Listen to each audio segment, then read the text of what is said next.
nosotros queremos presentarles, sé que están muy cansados, que ha sido una sesión muy cargada de temas, son un pequeño fragmento de los hallazgos de 3 estudios que realizamos que apuntan algunas preocupaciones graves en torno a la situación de la primera infancia que consideramos que deben ser del conocimiento de esta comisión e incorporarse en los trabajos que estamos realizando.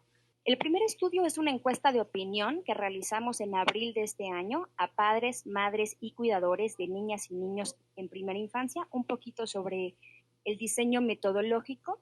Lo que queríamos era entender mejor cuáles eran las inquietudes, problemas, insatisfacciones e intereses que tenían los papás, las mamás, los en relación a problemas asociados a sus hijos e hijas en primera infancia.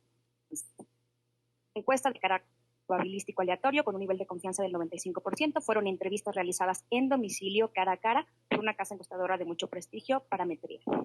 Ya les dije la población objetivo. Se realizaron en total 1,200 encuestas con representatividad nacional y indagamos sobre 7 dimensiones. Aquí solo voy a presentar muy pocos datos, pero les voy a compartir el estudio completo, así como las ligas a los análisis que realizamos. La primera dimensión, importancia relativa del cuidador; segunda, educación y cuidados; tercera, salud y nutrición; cuarta, protección y bienestar; quinto, gobierno; sexta, elecciones; séptima, información sociodemográfica. La siguiente, por favor. ¿Cuál fue el primer hallazgo? Esta pregunta indagaba sobre qué tanto le preocupaban a los papás, a las mamás, a los cuidadores, algunos aspectos relativos al desarrollo integral y a los derechos de sus hijos e hijas.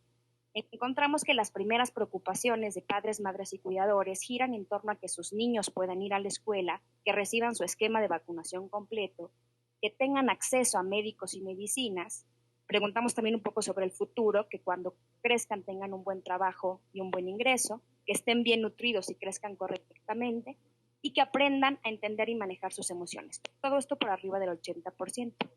Sin embargo, cuando les preguntábamos un poco más sobre su capacidad para relacionarse con otras personas, la preocupación era menor y solo el 50% indicó como una preocupación tener a alguien que le ayudara a cuidar a su hijo o hija. La siguiente, por favor.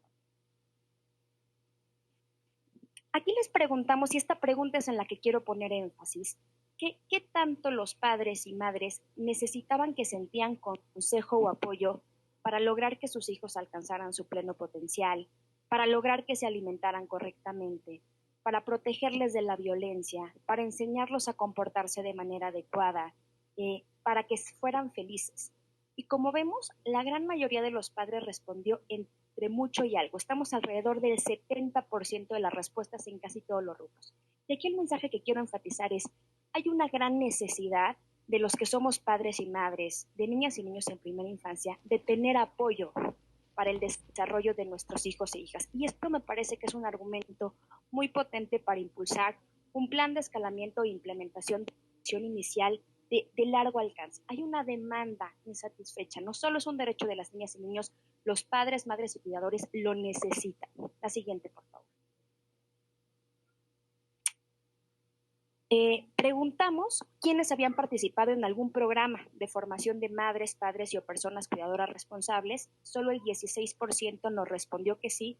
Es importante decir que muchos de ellos hablaban de oferta privada que habían recibido en sus escuelas. Con mucho gusto les compartimos el detalle. Lo que observamos es que hay una baja prevalencia de padres que han participado en programas de habilidades parentales, y sabemos que este es un elemento esencial del desarrollo infantil temprano y de la garantía de los derechos de niñas y niños. La siguiente.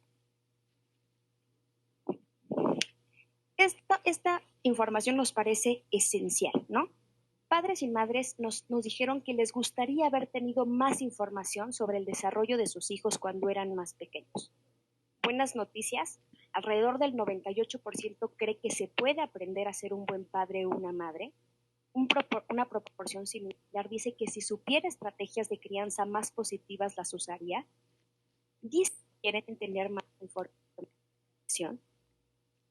Un dato interesantísimo: solo la mitad reconoce educar a sus hijos con las mismas medidas que sus padres lo hicieron. O sea, estamos aquí ante un cambio generacional que es muy positivo.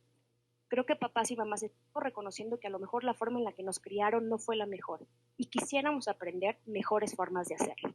La siguiente, por favor.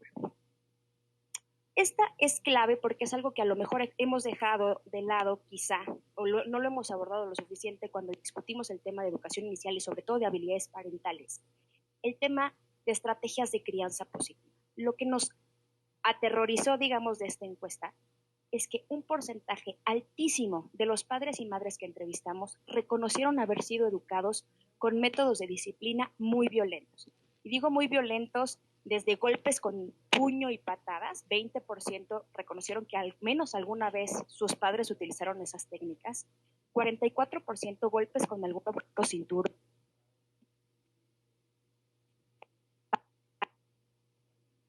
otro objeto duro, casi 100% golpes con la mano. La situación que estamos criando las niñas y niños en primera infancia, fuimos educados con métodos de disciplina muy violentos. Y si no entramos en un programa, en un esquema de reflexión que nos ayude y nos dé mejores técnicas, lo más probable es que repitamos lo que aprendimos. 87% de los papás y mamás dijo que les gustaría aprender sobre técnicas de disciplina no violenta. Esta es una enorme oportunidad. Hay una demanda aquí. Necesitamos construir esta oferta, ya sea en el marco de la política de educación inicial, pero también en todos los otros servicios que tocan a padres, madres y cuidadores. Esta es una oportunidad de construir la paz desde la primera infancia y de verdad avanzar de manera sustantiva en la protección de las niñas y niños frente a la violencia en primera infancia. La siguiente. Son datos, esta es otra investigación. Hicimos un ranking de pobreza en primera infancia. Lo que hicimos fue tomamos los datos de Coneval, hicimos un zoom a los datos de primera infancia. Les vamos a compartir toda esta información. Quiero presentarles solo algunos hallazgos que nos preocupan muchísimo y que son materia de esta comisión. La siguiente. Primero, la población infantil y adolescente enfrenta mayores niveles de pobreza que el resto de la población, eso ya lo sabían. Pero cuando nos vamos a primera infancia, el porcentaje es mayor. Los más pobres entre los pobres en este país son las niñas y niños de 0 a 6 años. Y hubo un incremento importante entre la última medición de la pobreza y esta en los niveles de pobreza de 0 a 6 años. La siguiente, por favor.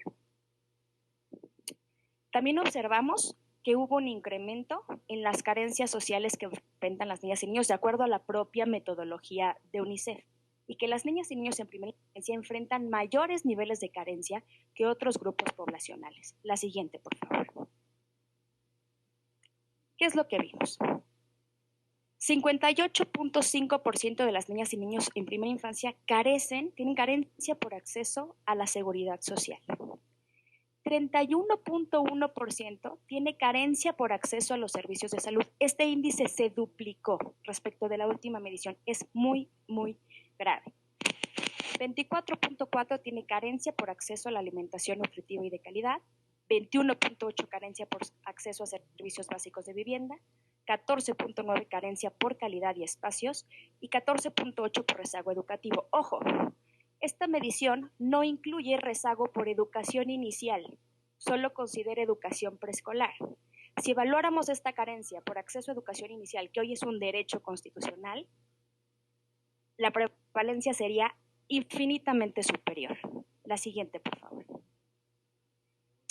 ¿Qué es lo que observamos? Lo que hicimos fue un análisis del presupuesto público, pero del presupuesto federal y cómo se distribuyen las entidades federativas. Lo que observamos es que México gasta 369 pesos mensuales en cada uno de sus niñas y niños en primera infancia. Es una inversión escandalosamente baja, más si se compara con la inversión en otros grupos poblacionales y si consideramos que 54.3% de la población vive en condición de pobreza, de la población en primera infancia. También observamos que en las entidades donde hay mayor pobreza en primera infancia es donde se reportan menor gasto per cápita. ¿Okay? Entonces, lo que estamos viendo es que se replican las desigualdades. En los estados más pobres se gasta menos incluso del presupuesto federal en primera infancia. Nuestro llamado es una revisión profunda a la distribución de los recursos públicos federales en las entidades federativas. La siguiente.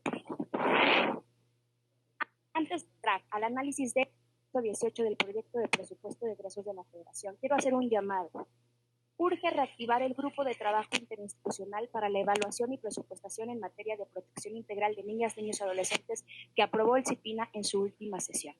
Es escandaloso ver estos bajos niveles de inversión y tenemos de verdad que hacer un plan para destinar el máximo de recursos disponibles bajo una lógica de progresividad. Tercera, otro punto que nos preocupa. Urge revisar los criterios de asignación de los recursos del anexo 18 y dentro de este de los grupos etarios. Y una más que de verdad me resonó en la cabeza durante la comisión. Necesitamos revisar si la ENAPI ya tiene sus correlatos en los programas presupuestarios de las dependencias y entidades de la APF. Es de verdad muy preocupante que estamos impulsando la implementación de la ruta integral de atenciones a nivel territorial cuando los principales huecos de la oferta pública se encuentran a nivel federal. Las líneas de acción y los indicadores de la ENAPI deben aterrizar en los programas presupuestarios. Si esto no sucede, la ENAPI se va a convertir en un marco de buenas intenciones. Ahora sí seguimos. ¿Qué observamos en el análisis del anexo 18 del proyecto de presupuesto de egresos en materia de primera infancia? Solo voy a poner aquí algunos temas de preocupación. El anexo 18 se redujo de 2018 a 2019, en 2020 incrementó y observamos también una tendencia creciente en 2021 y en 2022, lo cual es positivo. La siguiente.